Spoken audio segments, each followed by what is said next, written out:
Diascofoot, le miroir du football de la diaspora congolaise.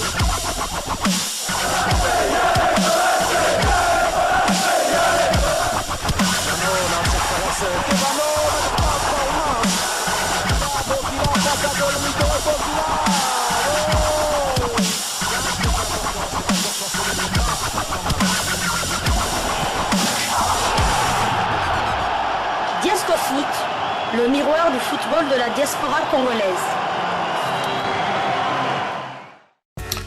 Vous êtes en train de suivre Diascofoot, le miroir du football de la diaspora congolaise. Bon week-end, nous sommes le 27 janvier 2024. Nous allons une fois de plus parler de la CAN Total Energy 2023 qui se joue du côté de la Côte d'Ivoire.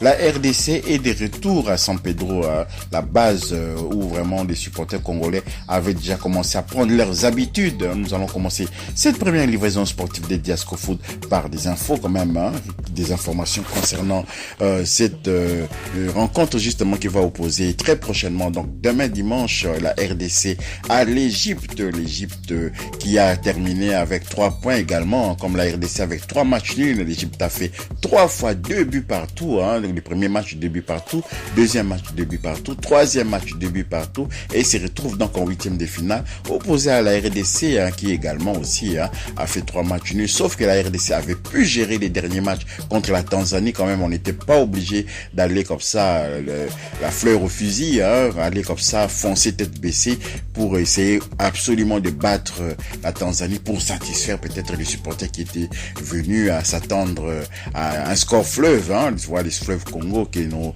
frères du Congo-Brazza sont en train de surveiller. Donc on n'était pas là pour infliger un score fleuve à la Tanzanie. On a bien géré, cela démontre aussi que les Léopards de la RDC ont appris maintenant à pouvoir gérer les choses. Ils ont vraiment suivi les consignes de l'entraîneur, le sélectionneur manager Sébastien Desabre, et donc cela a fonctionné.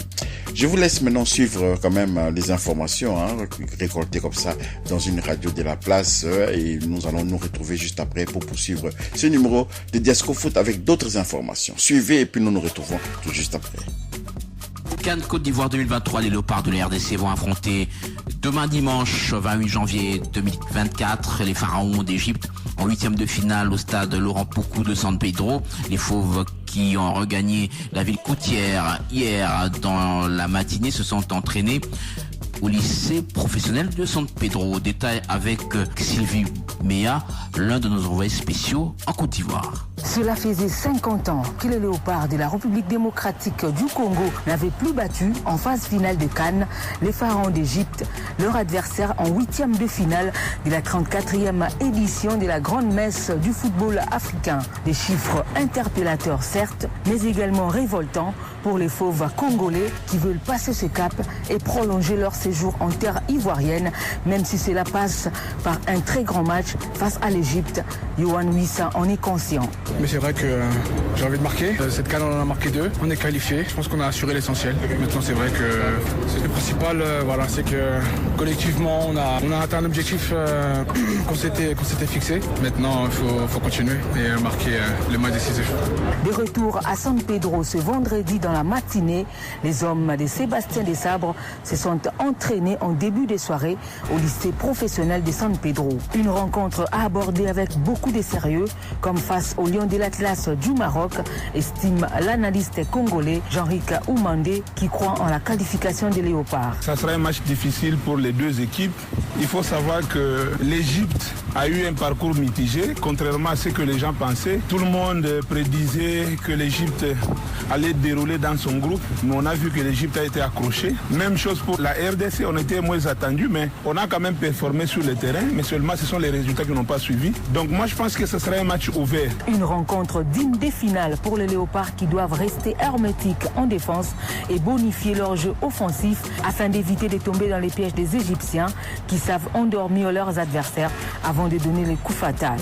San Pedro, Jonathan Massiala, Genovic Mbowa, Sylvie Meya, Top Congo FM.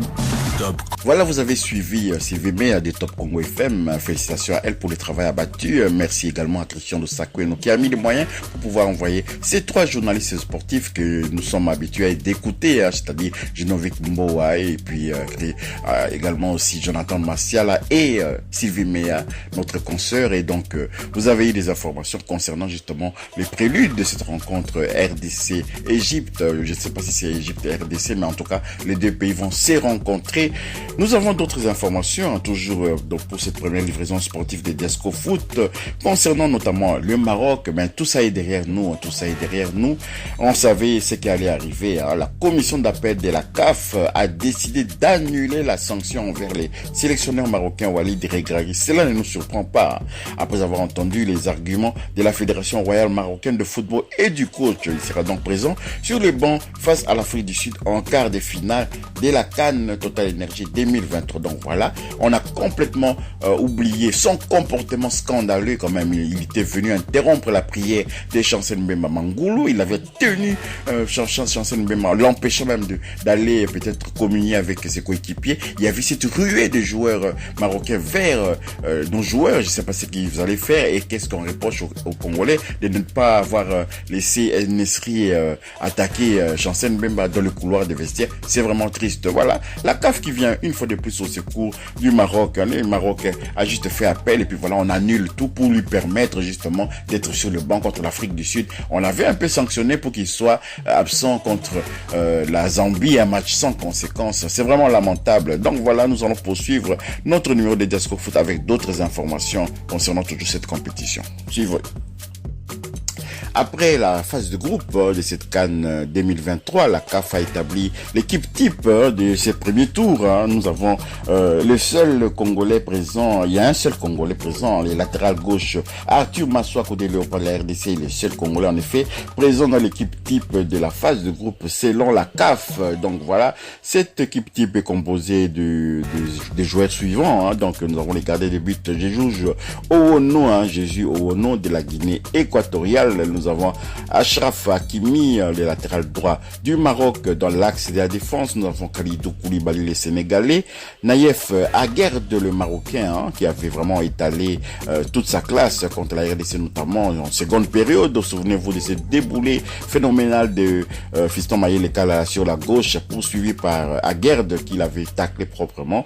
Et nous avons aussi Arthur Maswako, le latéral gauche des Léopards de la RDC, souvent décrié, mais il est quand même dans cette équipe type établie par la CAF. 3 milieux de terrain, 2 Marocains, Asdine Ounahi et puis Sofiane Amrabat, et puis nous avons le Sénégalais Lamine Camara. Et en attaque, nous avons 3 attaquants, l'Angolais Gelson Dalla, nous avons ensuite Ismaïl Sarr, le Sénégalais, et en pointe de l'attaque, bien évidemment, l'actuel meilleur buteur de cette compétition en cours. Il s'agit du vétéran Emilio Nsoué de la Guinée équatoriale. Donc voilà, cette équipe type établie par la CAF pour le premier tour. Espérons que les Congolais pourront être quand même dans l'équipe type peut-être des 8e de finale si la CAF établit cette équipe type. Mais à noter que la RDC, pour ces 3 matchs joués, on a eu les hommes du match. Le premier match c'était Yohan Wissa, ensuite dans le deuxième match c'était Silas Katompa, et puis on a eu quand même Gaël Katkouta comme homme du match. Donc tout va bien. Donc la RDC quand même,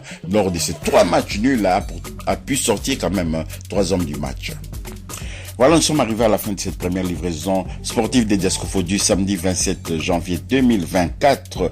Nous sommes en 8e de finale. Ne boudons pas notre plaisir. Herita Ilunga, l'ancien international congolais, a d'ailleurs communiqué dans ce sens en disant « Seule la qualification sera retenue et elle seule est belle. Rien n'est facile dans cette CAN 2023. Demandez à l'Algérie, au Ghana ou à la Tunisie. » Donc, ce qu'ils en pensent.